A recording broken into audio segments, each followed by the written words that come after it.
Hello, everybody. Welcome once again to the episode 3 of the No Cell Wrestling podcast. My name is Nick, otherwise known as Tequila, and I'm here with Rebel and Alan to discuss this week's What's Happening Wrestling, and also somebody's gone into the Hall of Fame. So, how are we doing today, boys? Did we see? We all saw the Chamber.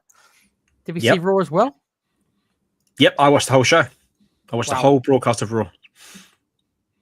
Hey, I pay for Netflix. I'm using it. I wish I had 3 hours like you do. I'll be honest with you. Well, when I say watched it, I have it all covered on in the background when I'm doing stuff. Background noise. Yeah, like a football match. Oh yeah, I got to be honest. I can't watch them. I can't handle it. I can't handle ads, so I can't really watch them live. I've got to kind of like fast forward. Oh no, I did watch it live. I watched it on. Playback. Yeah. So we're about 7 weeks out from WrestleMania, about six or 7 weeks out from WrestleMania. So we're meant to be on the road to WrestleMania, and we'll talk about that, I guess, in a sec. Let's start with obviously the show that we've all seen. Obviously, me and Alan, we watched it live with Com. Rebel, I think you saw some of it live, didn't you? Then you saw the rest of it the next day. So Rebel, let's go to you first, because we didn't get your live reactions that me and Alan did. So what did you find of the Chamber overall? What was your feeling on the Chamber for you?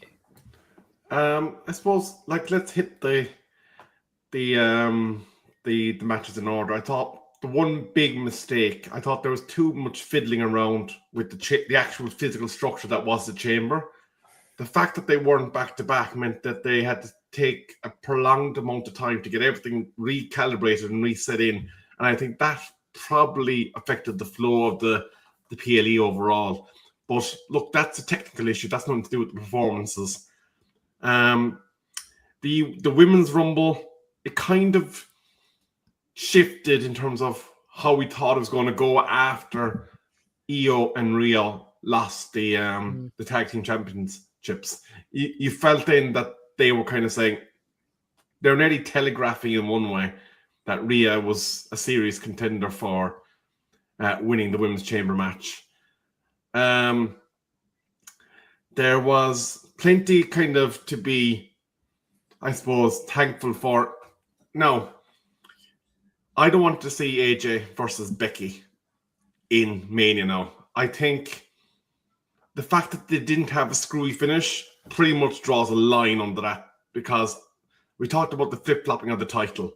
I think there's enough there now that it just needs to stay done. Let her have her matches with Rox, with whoever else is on her kind of queue of women to fight, but her and Becky needs to be done.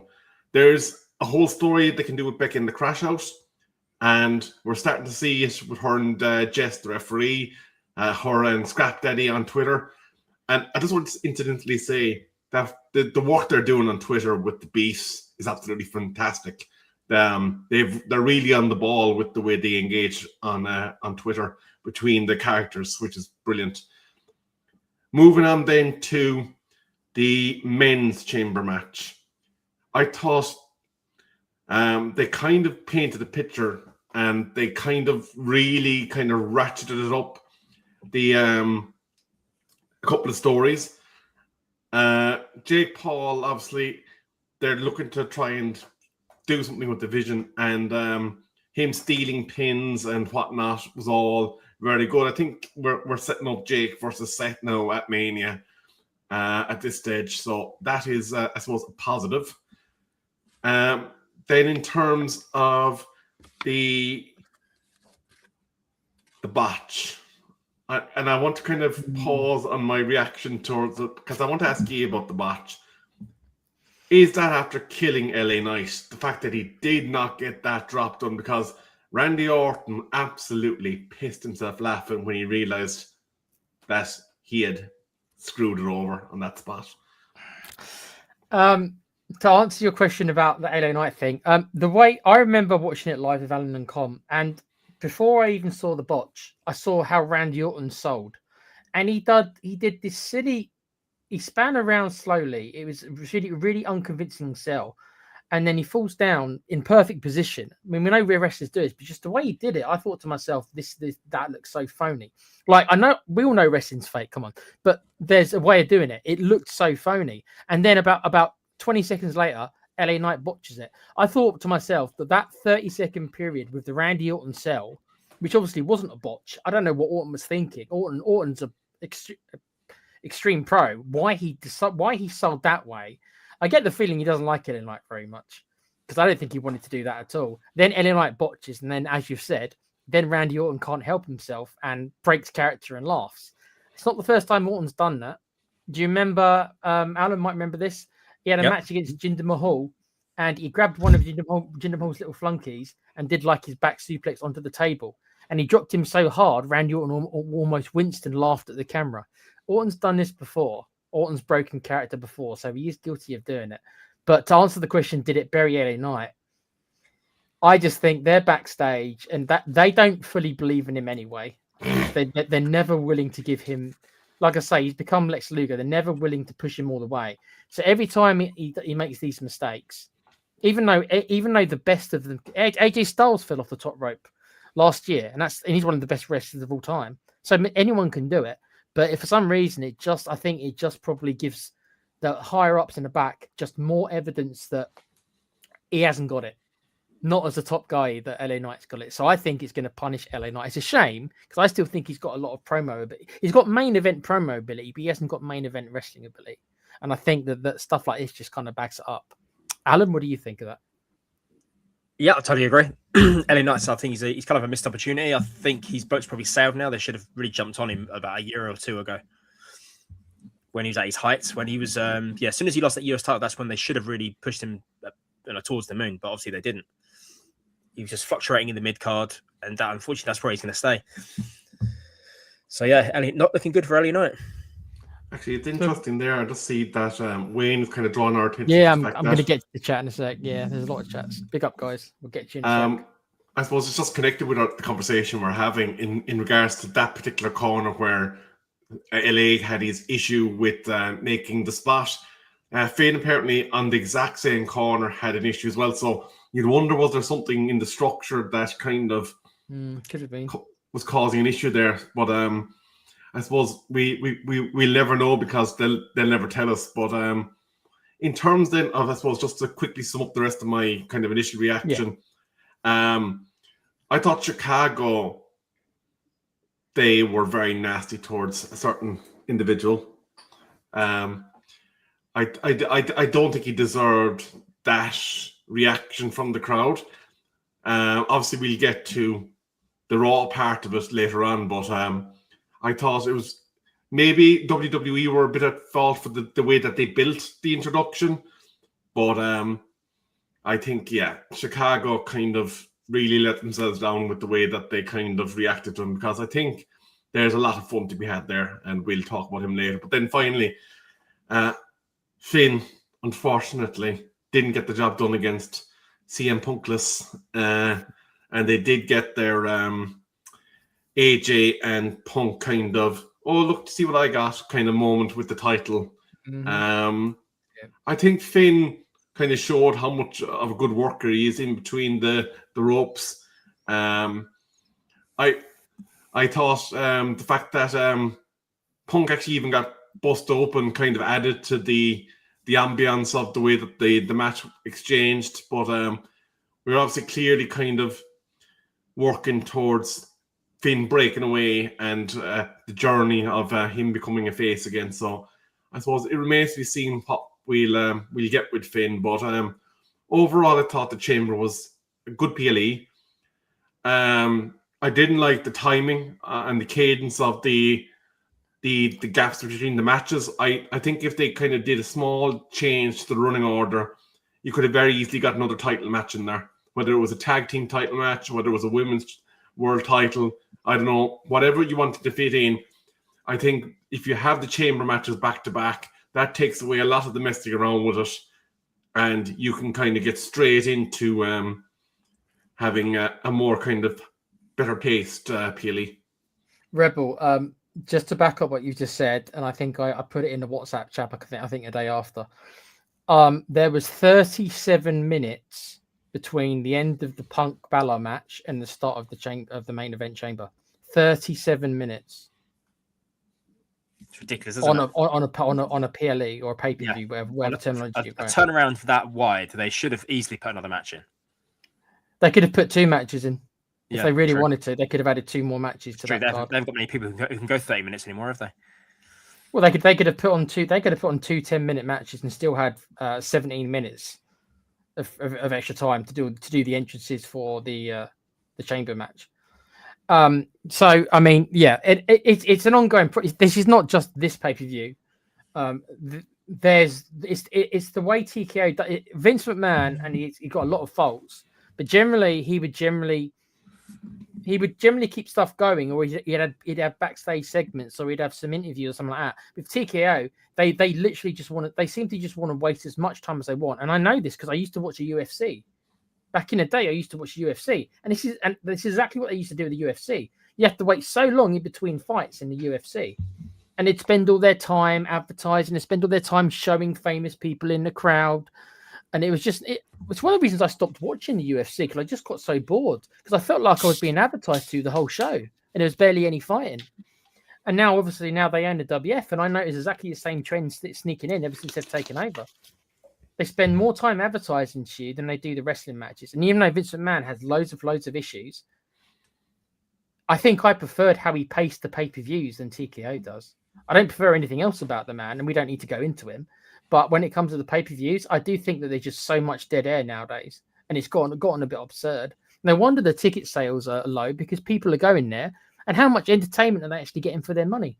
They go there, and it's a 3-hour show. They get an hour and a half of wrestling. An hour and a half of. Well, just imagine what the chamber fans are thinking. I paid hundreds of dollars to be at this event, and I'm getting 4 matches. Yeah, and they easily could have put 2 more. It's obvious they easily could have put 2 more. I'd be pissed if I was at that event and I was getting 4 matches. It wasn't even a dark match.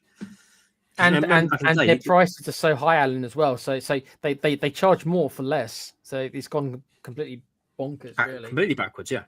If you're bringing down that chamber once, though, just say if you're doing the back-to-back, and let's say that the last 2 matches, that you're building towards the 2 chamber matches, if you're bringing it down and only securing it once, that means then you can probably do some backstage stuff that is meaningful, like, a backstage brawl or something, a street fight out the back that's not in the ring. You can kind of put a match in that's not between the ropes, and kind of, while everything's happening inside the ring, and they're kind of making sure that the safety's locked and loaded for the performers that are going to be in the chamber, you can have a meaningful backstage brawl and kind of get a bit of storyline driven in there, couldn't you? Oh, easily. Very easily.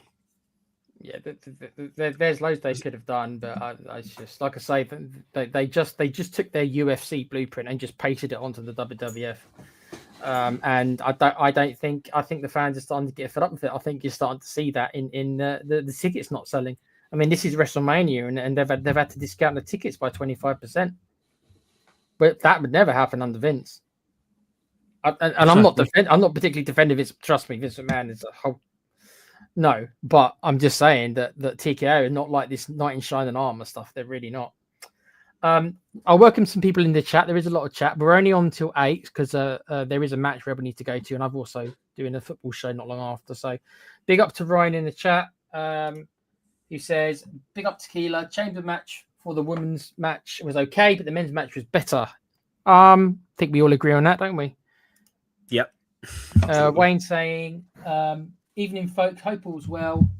Not seen Raw yet. Just fast forward it like." I think, well, not Alan watched it all for some reason, but me and Rebel, I think, fast forward it. Went for 2 for 2 and played it safe with the chamber PLE. I loved the whole Danhausen thing. We'll get to that in a sec. Him and R-Truth are going to be gold, probably. And who else have you got in there, Brian, Wayne? I think that's it. Thank you, guys. We are reading your comments as well, but we are a bit pushed for time, so we'll continue on. I don't think me and you, Alan, need to talk about the chamber. I think people heard our reactions. I think live, just a very quick summary for us, and then we'll move on. I think for me, I thought it was quite an average show. I didn't think it was the worst show I've ever seen. I thought it was uneventful. I thought it went pretty as expected. I think I got nearly all the predictions right. I thought Punk would win, and he did. I thought AJ Lee would win the title, and she did. I thought Randy Orton would win the Chamber, and he did. The only one of the four, which was a small shock, was Rhea Ripley. And as Rebel said, mainly the reason that is because they only lost the titles on SmackDown. Yeah, which is why they lost. So that's why it's like, so it was a very, very average, predictable show. Alan, anything else on it? Do you agree? No, not really. As I said, it was 4 matches. Women's chamber match. Sorry, wasn't particularly great. And AJ Lee and the Becky match went longer than I thought. CM Punk and Balor, that was basically written in the stars. And the men's chamber match was overall predictable. So not a great PLE, to be honest. Sorry to interrupt just briefly, but for those that like TNA, Sean Ross is just after posting that Menace Warner and Steph DeLander have both quit TNA wrestling. Interesting. Okay, breaking news for the TNA fans. I did used to like TNA back in the day. I must admit I don't really watch it anymore. But I used to like it when I had guys like Christian Cage and Kurt Angle and Samoa Joe and AJ Styles. I used to like TNA quite a lot, actually, until Hogan went there. And then for me, he kind of ruined it. The whole Hogan and Dixie Carter stuff, if people remember that stuff, kind of ruined it for me after that. Okay, let's head to Raw then. I've only seen the stuff I wanted to see because that's how I ingest Raw nowadays. I will read what happened. Then after I know what happens, I will then go to Netflix and then go to the parts I want to see. So there's a lot of it I haven't seen because I wasn't interested in it. So Alan, since you've watched it all, you can go first. How did you find Raw? Again, it's an average show, but I dare I say it was actually better than the Elimination Chamber event. Okay, really, not surprised. Yeah, because obviously we had it kicked off with Heyman and his remaining Vision members, trying to find out why Seth Rollins is back. And then that was a big red herring, really, because multiple masked men were turning up, and Theory was running off, Logan Paul was running off, leaving Paul Heyman to be on his own. Of course, he's been distracted by Masked Man in the eye, whereas the real one, Seth Rollins, approached from behind and whacked him with a chair, and I thought, pretty good. And then gives him the old curb stomp. Did you notice, Alan, that the chair shot was exactly the same to what he did when he turned on the Shield? Yeah. Right in the back, mimicking the Shield. It's also rare to see Heyman take a bump because he's not a young man. He's not in particularly good shape. Yeah, he's in his 60s. And the last time he took a bump was for the table, wasn't it? From the Bloodline. Yes, that's right. Yeah. That's the last time he took a bump. Often. And obviously, then Heyman does the whole getting carted off to hospital sort of shtick. What did you feel about? We'll mention Danhausen. What did you think about how they handled Danhausen with the whole cursing Dominic Mysterio, and then obviously him lose? Oh, spoilers just in case, guys. That should be obvious, right? Spoilers if you've not seen Raw. So there's your warning. Should have said that at the start. So Dominic Mysterio lost the title to Penta, which I'm a bit surprised at the timing of that. I thought Dom was going to go into WrestleMania and face Balor for the belt. So I was surprised at that. But that was, they played it that he was cursed. See, I'll get to this part in a minute. I don't know if I like that part, but what did you think of it? I think it's an opportunity. It's a great opportunity to play up on the whole Danhausen curse thing, because in AEW they didn't really use him that well. I saw AEW a good number of times when he was there. He was always on the outside of the ring with Orange Cassidy and the best friends, or whatever they were called. He didn't. I never saw him in ring. I never saw him actually do anything. All he was doing was cursing people, and nothing really came of it. It just became like a catchphrase. Most of his matches were on Dark. That's why he rarely ever wrestled on Dynamite. That's why it was on the YouTube show. That's where he wrestled. Oh, fair enough. Okay. Yeah. Go on, mate. Sorry, continue. But the fact that he actually cursed Dom, and because Dom was obviously brushing him off, thinking, I don't care who you are, just get lost. And then obviously gets the curse, and then has this match with Penta and loses. And I thought, what an opportunity, great opportunity to because who's he going to curse next? Because they have to now sell this. They have to sell this notion that if he curses you, you're going to lose. So it'd be interesting going forward. What do you think? Okay, so this is where I'm probably going to get some heat from some people. I haven't got a problem with the Danhausen character. I need it in moderation, and I need it low card for me. So I don't want him cursing the IC champion. I don't want him to go up to CM Punk, who's a good friend of his in real life. Go YouTube and type CM Punk Danhausen. They did a whole bunch of stuff together outside of AEW. I don't want him going up to the world champion and cursing CM Punk before he fights Roman Reigns. I don't want it to do with titles. I reckon they'll actually have an interaction backstage. They will at some point because they're mates. I'm sure they will. Punk will be like, "Don't curse me." Yeah, but so I'm not. Honestly, I'm actually not that happy that they've actually done it to the IC champion, because Dominic is meant to be a quite a serious character. I think it should be done in the for me, it should be done in the low card. I don't mind him being there because there is a place for comedy characters. I've got no problem with him being on the show. Mm-hmm. I don't want him doing it to the main event guys. And you might say, well, Dominic's not main event. No, but he's one of those guys who I think that they're looking probably to make a main event probably in the next year or two. Like if Bron Breakker comes back and Danhausen curses Bron Breakker, I'd be feeling the same way. So there's certain people that I don't want him interacting with, and if I'm meant to take Dominic Mysterio seriously, not that I think he's all that, I don't actually see the greatness that some do in Dominic Mysterio. I think he's all right. I don't think he's like the next Steve Austin, which I heard someone say, which I can't believe what some people say sometimes. I'm going to disagree with you though. Okay, that's fine. I think there's an opportunity here for WWE. They have got something very, very unique. It's almost like Heath Ledger's Joker, introducing a little anarchy, a little chaos, upsetting the established order. I think the fact that they went out of the gate and got him to go pew-pew to Dom Dom night one on Raw, and he dropped the belt, I think that added a bit of legitimacy to the shtick, a little bit of fun to the shtick. And I would actually go so far as that Dom needs to lose next week.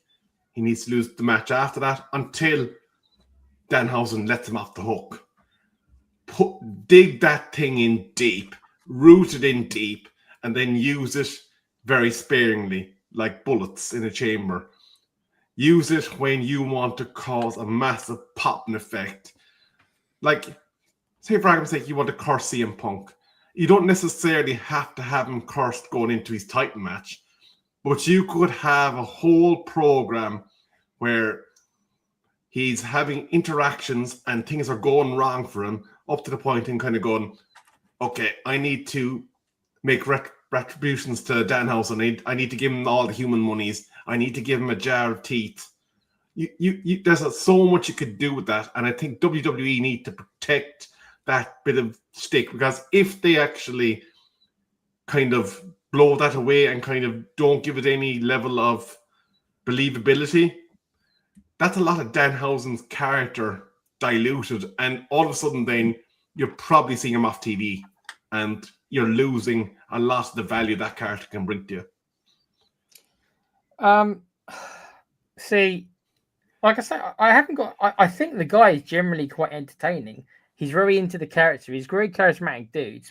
I honestly can't comment on his wrestling ability because I've honestly not seen him have a match. So all my stuff is based upon his segments, and I think he's quite an entertaining guy. For me, though, he falls into that. Oh, Undertaker, the lights go out. Undertaker, Supernatural, Undertaker, and I never liked that stuff. Even in 1990, I never liked the Undertaker character. I only started being able to stand his character when actually he became a bit more humanized. So these mystical characters, for me, this is just my personal taste. I've never liked any of them. Even Bray Wyatt, I liked the Max Cady version of Bray Wyatt that he was playing in NXT way before he started doing this I'm disappearing stuff. When he started doing this disappearing stuff, and they started adding supernatural elements to him, I lost interest in him. when he was just being this kind of cult leader, this kind of hillbilly kind of cult leader. But once you go past a certain limit to me, I can't take it seriously. No, But here's the thing, Tequila, though. You don't Yeah. necessarily have to have it as a supranational aspect. You just have to have it that they are believing that they are cursed by this person. He's probably sitting there kind of going, I can't curse nobody. I'm just Danhausen. But if he has the people that he's cursing mentally tapping out and kind of getting worried, it's a psychological warfare rather than a supernatural. Yeah, but that means that the characters who are affected by this, then I can't take them seriously, because if they're silly enough to believe in curses in my mind, then I how am I meant to take them seriously? There's certain characters somebody wrote in the chat, the Miz. If they want to do some stuff with the Miz, who I don't take seriously anyway, that's fine. Go crazy. It's when he starts affecting guys that I'm meant to be taking seriously. That's my personal limit. And I'm not even a massive Dominic Mysterio fan. Like I say, I think he's okay. I don't think he's this next coming of Steve Austin, for example. But now that he's done it to Dominic, that doesn't mean I hate Dominic. But I am now taking Dominic a little bit less seriously than I did before, because they've introduced this element. Even if Danhausen doesn't start appearing and teleporting. I mean, do you remember Matt Hardy? Matt Hardy's character, especially in TNA and in AEW, when he was literally teleporting, he would teleport. So there's different levels to this, but it's just when characters go past a certain limit, it's a personal preference thing. It's not saying it's right or wrong. There's a lot of goofy shit in wrestling. Trust, we all know there's a lot of goofy stuff in wrestling, but I guess it just comes from my NWA late 80s stuff where Jim Cornette and the Midnight Express, and it was meant to be taken seriously, and that's where my roots come from. And I've just always kind of rebelled against once they start adding supernatural characters, even if they're comedy. I kind of can't get behind it as much. It's a personal preference thing, Rebel. Alan, you haven't said anything on it. I mean, Alan, you were a big fan of Kane, who was a supernatural character for the most part, wasn't it? Yeah, I loved Kane when he first came into it in, end of 97. I just saw Jason from Friday the 13th, big guy, mask. He had presence. He had real presence in his first run as Kane. And, as the years went on, there's not a lot you can do with him. So he kind of got filtered to a point. He had the mask taken off him. And then after that, the character kind of died for me, which was a shame, because the mystique was gone after that. As soon as that mask came off, the mystique was gone. Did you, with Danhausen, do you think you're more like me and you struggle when they go the supernatural route, or do you think Rebel's got a point when he says that you can still do it even if he's not taken seriously by a lot of people, that he can still kind of have that role? I generally don't want any of it really, but I agree with both of you. There should be a level of people he should only go after. But at the same time, what Rebel says about inflicting paranoia in the roster when he puts a curse on, the psychological mind games he will play is, that could be fun. I think that could be a lot of fun. But we'll see where he goes. I'm not really too fussed about Dominic Mysterio. He was kind of boring me anyway. He hasn't defended that title in how long? He got injured. He got a shoulder injury, wasn't it? He was injured for a while. So why didn't they strip him? Yeah. He was never stripped. They should have stripped him of the title. Yeah. Bullshit. So I'm quite happy Pent as the Intercontinental Champion. I mean, some people in the chat are saying, "Did I like the White?" No, I can't stand the White Six. I can't stand them. I despise the White Six. I like the White Six. I just think they're just written badly. They should be. They need a better writing team. And Ryan says, "Did I like the Fiend more?" When he was doing the Funhouse stuff, when he was more or less being a psychopath, I like that element. But again, once if he was just being a psychopath, I'm all over that stuff. Definitely. When it comes to having mental health, I mean, I don't mind those characters at all. Once they start disappearing and doing stuff like that, and they literally do like mystical stuff, maybe it's because I'm not a religious person, right? So it's completely not on my street at all. Once you do this mysticism stuff, I'm just out. I can't help it. It's just how my brain is. So I like the Fiend. I like what he looked like and everything like that. He had an aura about him, and Bray Wyatt is a great performer. But if you're asking me which version out of all of them I preferred just the Max Cady stuff he was doing in NXT with the Wyatt family. That's what I preferred when he was being like the creepy hillbillies based on like the Wrong Turn or Texas Chainsaw Massacre stuff. That was freaky enough, and they didn't have to go supernatural to do that. They were just freaky. They were just freaky hillbillies with a cult leader. That was freaky enough. You didn't need to include mystical powers. Personally, what did you guys think? Did you? This is a off track. What did you think of Bray Wyatt, Rebel, and Alan? What version of him did you like the best? Since we're on about it, I definitely liked the original Wyatt family, the way that he went about his business there. But you forget, actually, he was part of another group before he was ever Bray Wyatt. He was involved in a storyline when he was kind of a nameless background character. But in terms of, I suppose, the way that they used him in the end, he it's kind of tracking out. There was a lot of health issues underneath the surface with Bray, unfortunately. And I think we were probably on the cusp of something very interesting with the whole horror aspect that he was bringing to the last character that he had and the Shatter song that came with it. I think we were going to get something absolutely fantastic there. And I think that's where it was originally intended to have the Wyatt Six, as we know it now, being part of that greater kind of horror family. And I think maybe they lost a bit of their traction there. But I thought the stuff with Lexi was absolutely brilliant when he was the Fiend. And I thought it was a curious way to go about it, to have him burning in that match. Do you remember where Lexi kind of turned on him a bit? I thought that was an interesting decision. But I think I love horror stuff anyway, so maybe I'm a bit biased in terms of what Bray brought to the table. I thought his creativity and the way that he kind of developed his characters was top-notch, and I think everybody on the roster had a lot of time for him, and he went through a lot of struggles. He lost two of his good friends kind of through their own deaths in kind of short time, but I thought everything that Bray did was kind of gold in its own way. And I think he understood when a shtick was done.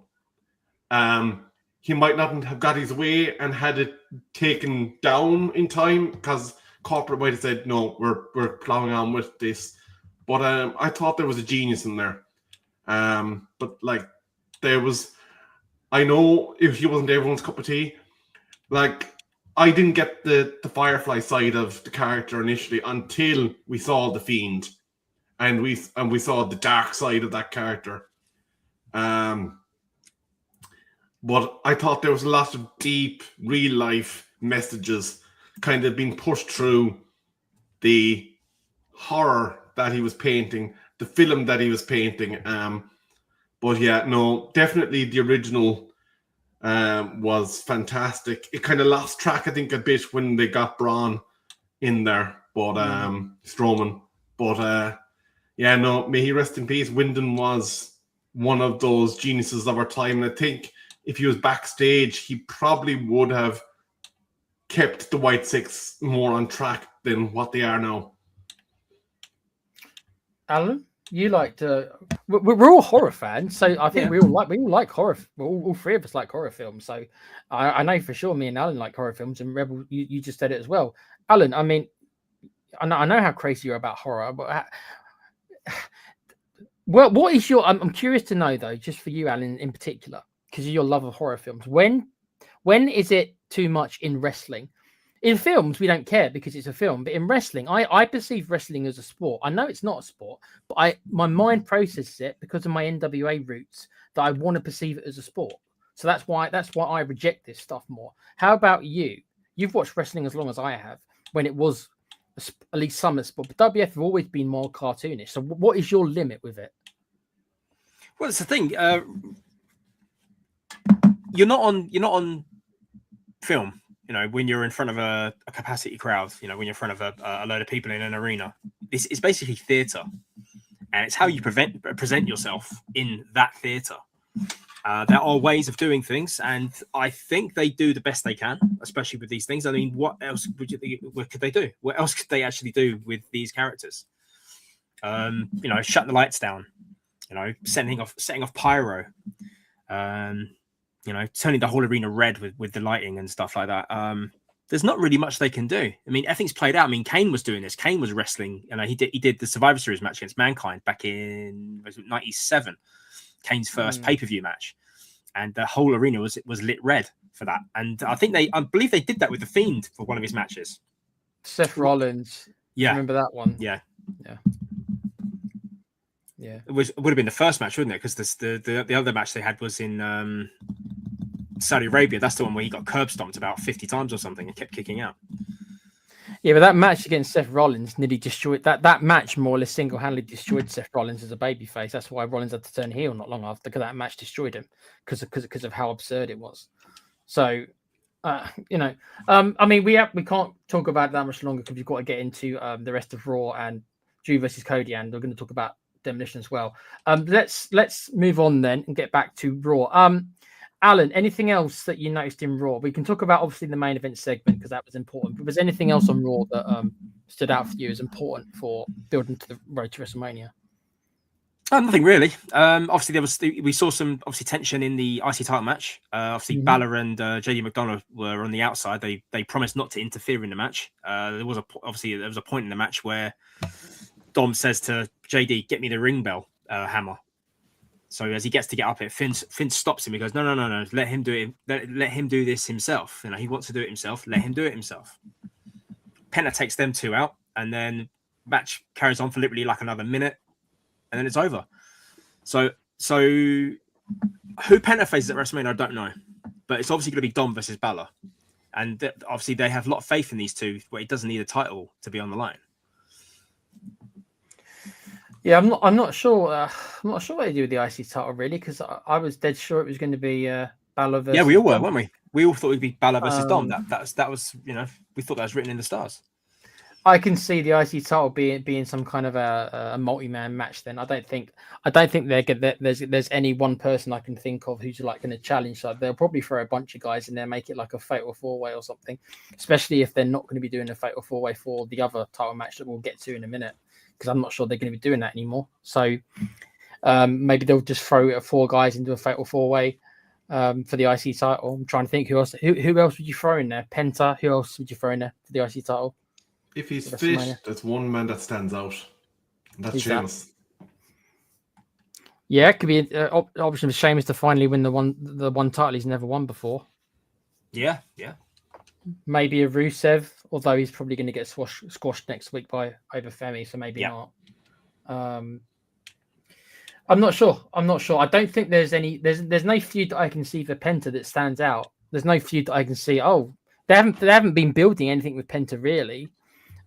He's been involved with the Vision a little bit now and again, but that's about it with Penta. He's not had a proper singles feud, has he really?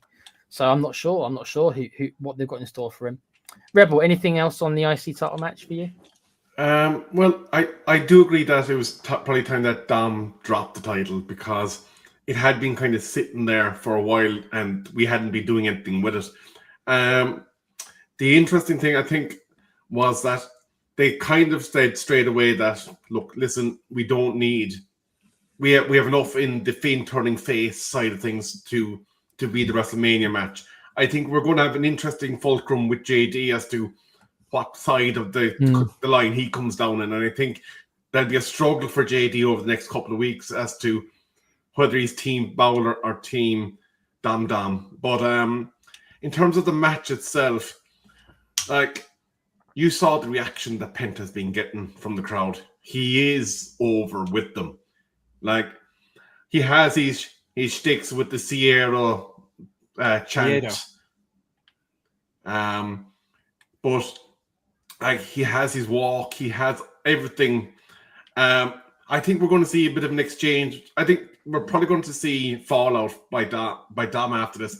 I wouldn't be surprised if he actually drops the AAA next, to kind of further develop the whole cursed side of things. But I think Dom might get a rematch in an open challenge, and he's going to lose it. But I think we're going to see fallout by Dom after this. I wouldn't be surprised if he actually drops the AAA next to kind of further develop the whole cursed side of things. But I think Dom might get a rematch in an open challenge, and he's going to lose it. But I think Dom might get a rematch in an open challenge, and he's going to lose it. But in terms of the IC match, as you said, there's nothing kind of pre-planned. There's no big rivalries that Penta could kind of pull up and kind of make the story. Maybe you have Theory going after it if they are kind of focused on Rollins versus Jake Paul. Maybe there's an angle there. But as you said, it's probably going to have to be at least a triple threat in order to kind of fill the fact that there's no backstory. But the one I want to kind of push onto from Raw was, obviously we know how sacred the mask is to the luchadors. And WWE made an interesting decision with Dragon Lee in that match against Gunther. And I'm curious as to your thoughts on it. Like, that's obviously a big call to make, to ask a luchador to do a demasking live on television. It doesn't happen often. I can remember it happened to Rey Mysterio in WCW, which apparently he wasn't happy about. But they thought that they had to do it so that they could market him more. I remember Juventud Guerrera. He lost his mask to Chris Jericho. That ended up being a big thing for his career. So it can, if done correctly, it can be used to enhance a person. See, Dragon Lee, I'm not sure this is going to do that much for him, because really, the guy's got to have a good look, right? So if the guy's a good-looking guy, for example, right, and they want to market him to women, then they can take the mask off and he'd be like, yeah, look, he's a good-looking guy. All the girls can, if he's going to be like a young baby face, right? If Dragon Lee's like this young, good-looking guy, then maybe he'll benefit from it. If he's not, and it goes the other way, if he's like an ugly dude, for example, then it's not going to help him, is it? So it's one of those things where it can enhance your career, but sometimes it actually can make you bland, and you need the mask.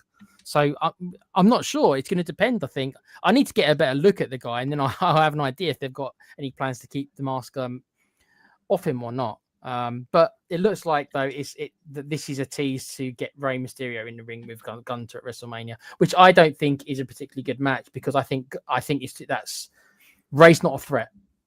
If Cena couldn't beat him, as much as I don't like Cena, and AJ couldn't beat him twice, why am I going to think Rey Mysterio's got a chance against him? I don't.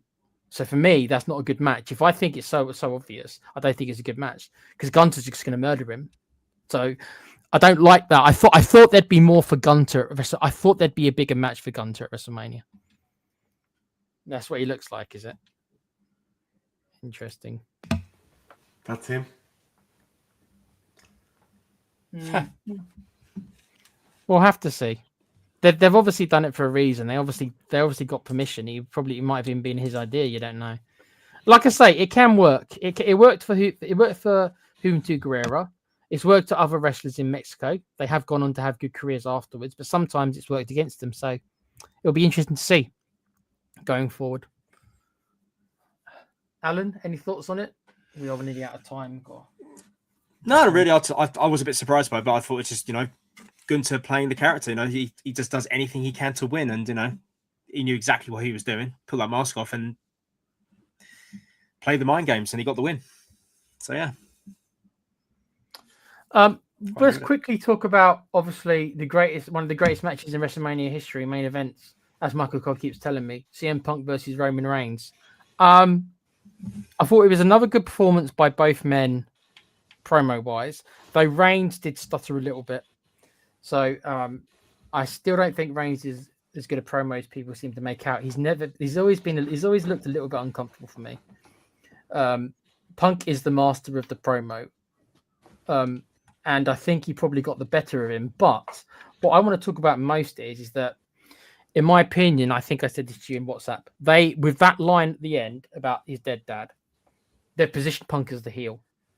Up to this point, I thought it was 50-50. They're kind of like, okay, they're both making valid points. There's no good guy or bad guy here. But after that, it looks to me like they are positioning Punk, not that he's going to be a proper heel, because I doubt he will be, at least not yet.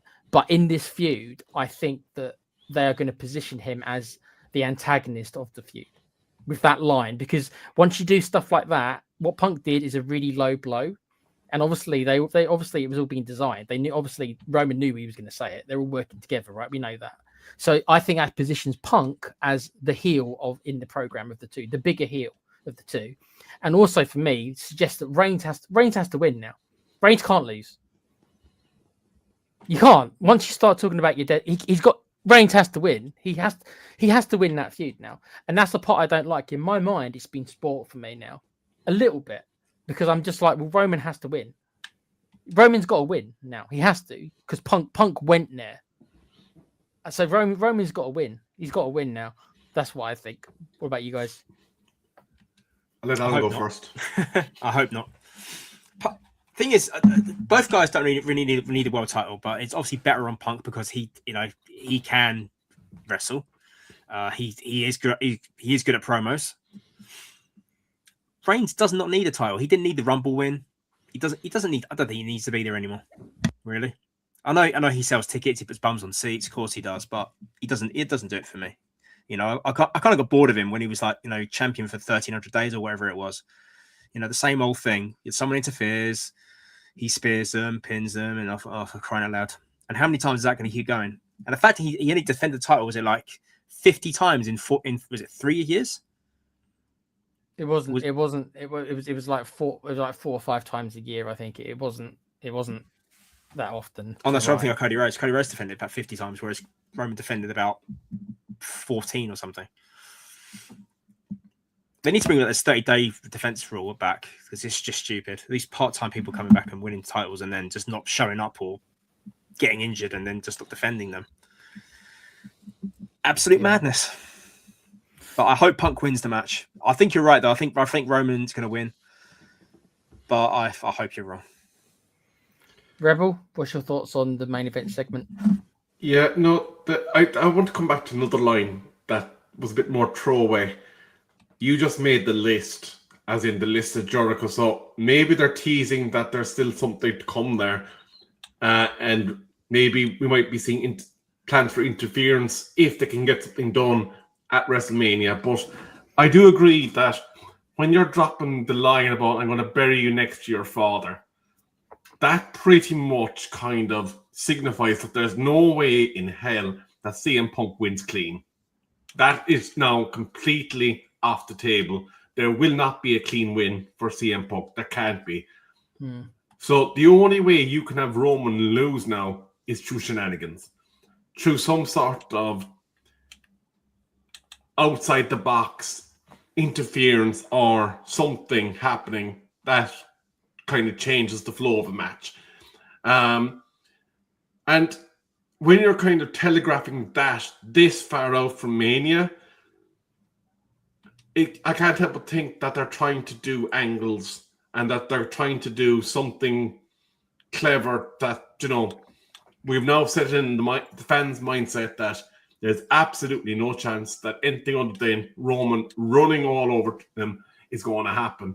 We're seeing some interactions with Zilia Fatu, somebody that's not in WWE at the moment, wanting to come down and beat the head off CM Punk in regards to the characters. So maybe they're preparing to have Zilia join the list of Samoans that is currently on the roster. But that is a mic drop moment. That's kind of like, the level of when, do you remember Becky's daughter was mentioned by, who was it? Can't remember who it was, but that was kind of a end game comment.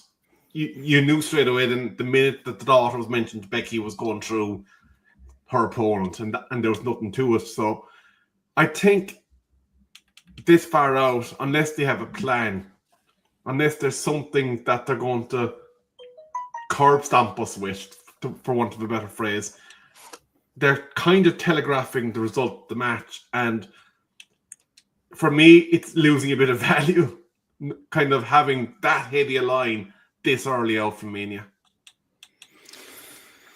Yeah, it will be interesting to see because obviously he's dropped that line, and it'll be interesting to see how Jey Uso and Jimmy Uso and Solo Sikoa and all the other Samoans, of which there's a lot of them, all of them should now be pissed off with CM Punk. Jacob Fatu should be pissed off with them. The MFTs they should all now be pissed off CM Punk. You know what I mean? So he's really positioned himself to where there's going to be so many people that now hate him, including on the Raw roster, guys like Jay and Jimmy, who are both baby faces. So now they're going to have, if they don't get involved, now they look like chumps. So now maybe this is why they've done it, Rebel, because they know that Reigns isn't going to be there every week, right? I think he's there 2 or 3 more times before WrestleMania. So maybe it's a way of them next week. Jay Uso's going to come out and say, CM Punk, what are you doing talking about my dead grandfather or my dead uncle, whatever it is, right? So they should all be upset. So it gives Punk something to do. But again, these are all baby faces. So Punk's going to make himself more and more heelish if every week he's going to be getting into it now with all these Samoans. But the thing is that is how it's going to have to go. Otherwise, why would Jay and Jimmy Uso not be upset with CM Punk for what he just said? They should be, and if they're not, it's going to make them look like pussies. So they now have to get involved. They've got to get involved in some way. Maybe next week on Raw it'll be Punk versus Jay. I can see them easily doing that. It gives Punk something to do before Roman makes his next appearance. So maybe that's the route they'll go down. Quickly, Alan, anything else to say on it? We are nearly out of time. Yeah, not really. Okay, so me and Alan quickly want to talk about Demolition going to the Hall of Fame. Rebel, what are your thoughts on Demolition? Do you know them that well? They were the record holders for the tag belts until the New Day, and then the Usos took them over. Unfortunately for me, they were, before I managed to get a steady supply of wrestling, I suppose. I came late in my youths into wrestling, and it was kind of mid-90s by the time, nearly early 2000s by the time I was getting a constant flow of it. So unfortunately, I'll have to kind of retrospectively look at their matches now through YouTube. So obviously it's something that it looks like it's long overdue, because the reaction that they had on the announcement says everything, really, because even Taker, when he was on the video, I think he was nearly a bit emotional about letting them know that this is their time. So I'm going to pass it over to you, and because you obviously watched it in full color back in the day.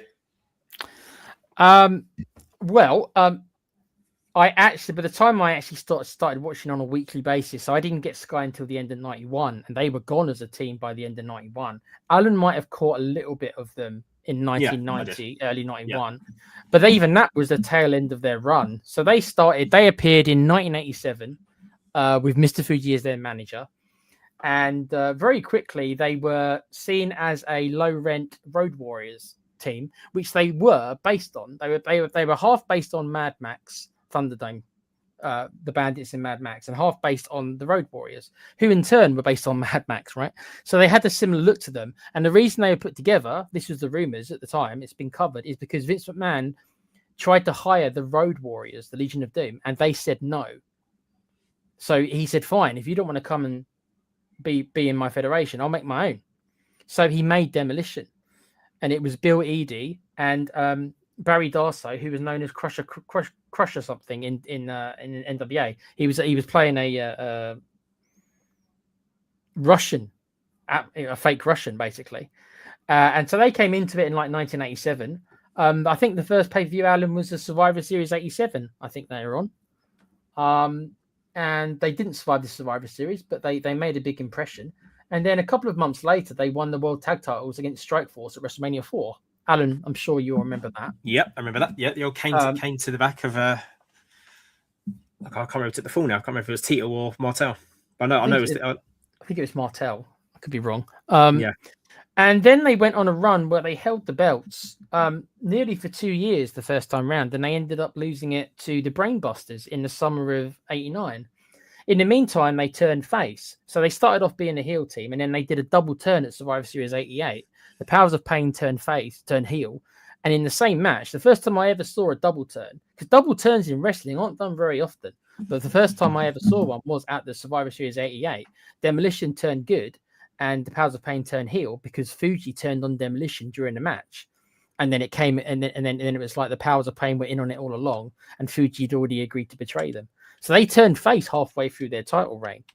And then they held them, and they lost them to the Brainbusters in the summer of '89. won them back a couple of months later, and then dropped them again a couple of months after that to the Colossal Connection. Alan, you remember this team? Yep. And that was and Andre. and Andre. And they ended up having Andre's last match. So Andre's last match was at WrestleMania 6, and they dropped the titles back to Demolition. So Demolition had 3 world title tag team reigns, and they dominated the tag team titles. Other than that 3 or 4 month period that the Brainbusters held them for like 2 months, and then the Colossal Collection held them for 2 months. So in a 3-year period, they dominated the titles other than like 4 months. So the whole tag team division was pretty much based around Demolition and who they were fighting. They were involved with everything for the whole time. No other tag team really got a look in unless they challenged. Demolition ruled the roost. So I don't think people realize that was the heyday of tag wrestling, especially in the WF, as it was known at the time. And Demolition, 100%, were king to the castle until Vince finally got what he wanted. The Road Warriors finally signed with the WWF. And then all of a sudden, Demolition weren't so special anymore. As soon as the Road Warriors were signed. If the Road Warriors were not signed in 1990, Demolition might have had a longer run. And unfortunately, Alan, as you know, Axe got sick. So one of the members got sick, and they had to replace him with Crush. I don't know if Rebel might have heard of Crush. He had a run in WCW, he had a run in Nation of Domination in like 98. I think he was a part of that as well. He was like he was like in a biker gang and stuff. So that's I've told you a lot of the whole thing of Demolition, but they were the most dominant tag team of the 1980s in the WF. Make no mistake, nobody had the run they did. So they should have gone in 20 years ago, probably. Alan, what do you think? Quickly. Yeah, long overdue for Demolition. Yeah, fantastic team. They were like power wrestlers. All their offense was power moves.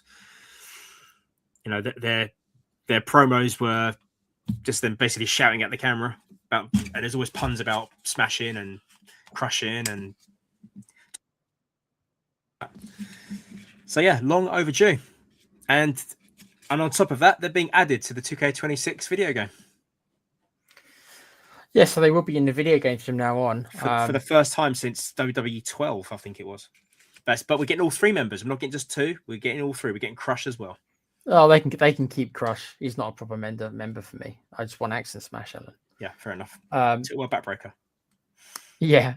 So that's a little history lesson on Demolition. If people haven't watched them, I think you'll enjoy them. But they're not the flashiest wrestlers, so don't expect them to be doing all these fancy moves. They're brawlers. Yeah. But their stuff looked good. It looked real, but they were brawlers. So I can't sit here and say they had all these classic matches. Some of their matches were far from classic. You know, the match against Andre and Haku, far from classics, but their matches against the Brainbusters were good. The match against the Hart Foundation, especially at SummerSlam 90 when they finally dropped the belts and never won them again, that's a really good match. Look that up if you get a chance. So lots of good stuff there. So yeah, Demolition definitely deserved. Okay, we are nearly out of time. We will ever so briefly cover the last topic. Very simply, guys, Cody is getting his title match. It's a singles match. It's on SmackDown. So the question is, have they given up on this fatal 4-way that we heard so much about?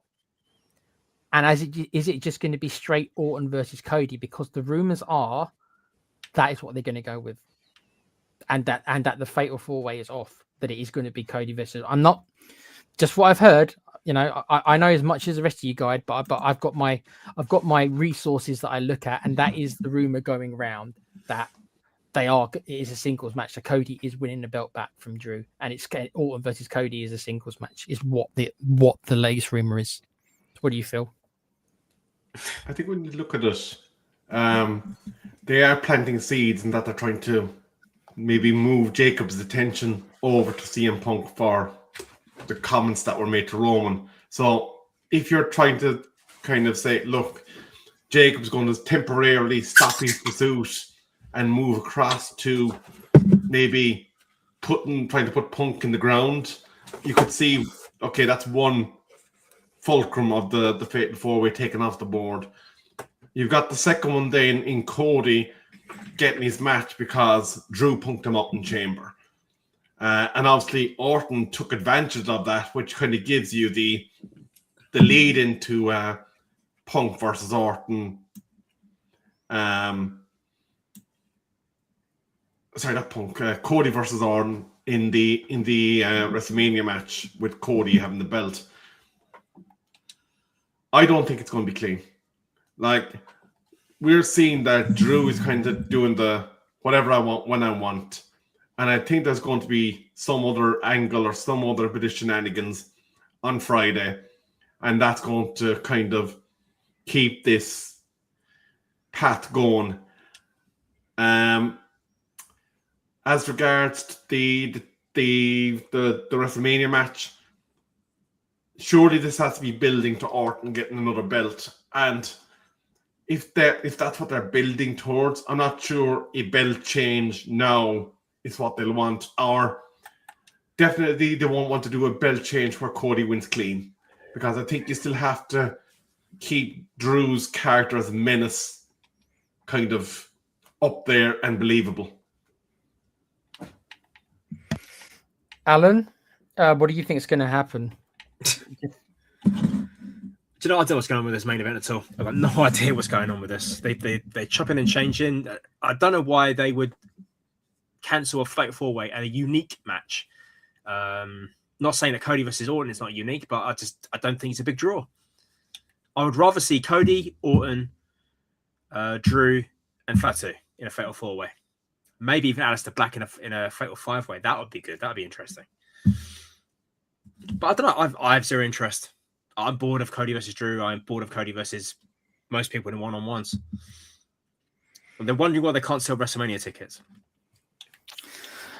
What I would say is that throughout of WrestleMania history, there's only ever been one Fatal 4-Way main event, which was WrestleMania 2000, which was the one which Triple H won against The Undertaker, against The Rock, Mankind, and The Big Show, I believe. Wow, what a match. Yeah, and it sounds as exciting as it was. And that was not received well. So they rarely ever at WrestleMania have multi-man matches as the main events. Every now and again, they'll throw a triple threat in, like they had Ronda versus Charlotte versus Becky. But most of the time, it is singles matches, more often than not. So I'm not sure that they might think that that's not a big enough match. Whereas Cody and Orton, they've got so much history from the whole Alan, what was the name? Legacy stable. Yeah. They've got so much they can tap into that I can see them doing that now. Why they've waited so long to pivot to this, I don't know. Why did they bother having Drew win the title at all? You might as well just kept it on Cody because he only won it in January. You might as well have kept it on Cody and then just have Orton win the chamber. Do you know what I mean? So this is the stuff that doesn't... This suggests to me that they keep changing their minds. Because I didn't think that they were going to do Orton versus Cody. And they panicked and then put the belt on Drew. And it looks like they're now pivoting again. And I think it's going to end up being Drew versus Fatu in just a grudge match. Because those two have got issues because didn't Drew attack Fatu last year? And it's never been resolved. So I reckon those two just go in. They'll get two matches out of it as well, rather than just having all four in the Fatal 4-Way. They'll split it up. They'll have Jacob versus Drew in just a grudge match, and then they'll just have Cody versus Orton, and they'll play all the videos. You can see it as well as I can, Alan. Oh, yep. 2010. Look, Legacy. Look, a young Cody Rhodes, and they won't mention Ted DiBiase, by the way. They can't mention that one. They'll mention, oh, look, in Legacy, look, they've been friends all these years. Cody learned under Orton, blah, blah, blah, blah, blah, blah, blah, blah. And they'll do the whole thing. I think it's Orton versus Cody. I think they've pivoted again. They've changed their mind again for maybe like the fifth time. And they're going to run two singles matches. It's going to be Drew versus Jacob. And it's going to be Orton versus Cody. Is it fair to say that they don't know what they want to do with Drew once they put him in a particular box? Like many characters that they have on their roster, that once they get to a certain point, they put them out there as champion, and then all of a sudden they're realizing, okay, we're not getting the reaction here, and they don't know what to do with them. It's because what they've done is they've put the belt on Drew, and then they've realized, oh wait, he's already feuded with Cody all year, so we can't run that match. He already had several matches against Orton last year, so we can't run that match. So the two big babyface challenges they've got is Orton and Cody, but he's already had multiple matches with them within the last year. So they can't run it at WrestleMania. You could say, wouldn't they run Jacob Fatu? You know what? That would have been a good shout.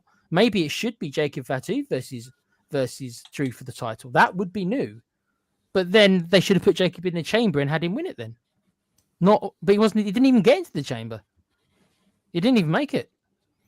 That would have been the unique thing to do. But they probably felt to themselves, "Oh, McIntyre versus Jacob Fatu isn't worthy of a night one main event because they haven't pushed Jacob Fatu enough. They haven't pushed him enough to make him ready to be main event in WrestleMania in a singles match. So they've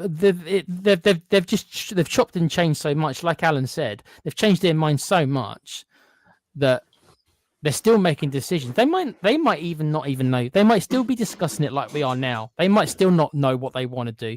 They're probably still going back and forth. Do we make it a singles match with Cody and Orton, or do we make it a fatal four-way? They might still not know, which is a sign of the times with the WS booking. I'm afraid it's a shame that their long-term booking just, I don't know, has been lacking. Anything else, guys? Because we have run a bit late, so I know Rebel's got to go, and I've got to go in a minute as well. So, anything left to say for this week's wrestling? No, not really. No, I think we covered all of it, all the important stuff anyway. Righty. Well, I want to thank my guests, Alan and Rebel, for joining me. Thank you guys again. Say goodbye, and we'll go from there. Ta-ta. Very evil, very nice. You're cursed. Yeah, please join us next week at 7 again. That's the weekly show. We'll be discussing probably what happens on SmackDown and on Raw, and maybe a couple more topics. We'll see. But yeah, please remember to like, subscribe, do all these good things. Enjoy your wrestling. Always be a fan. And we shall see you next week. And remember, never sell anything. No sell. Bye for now.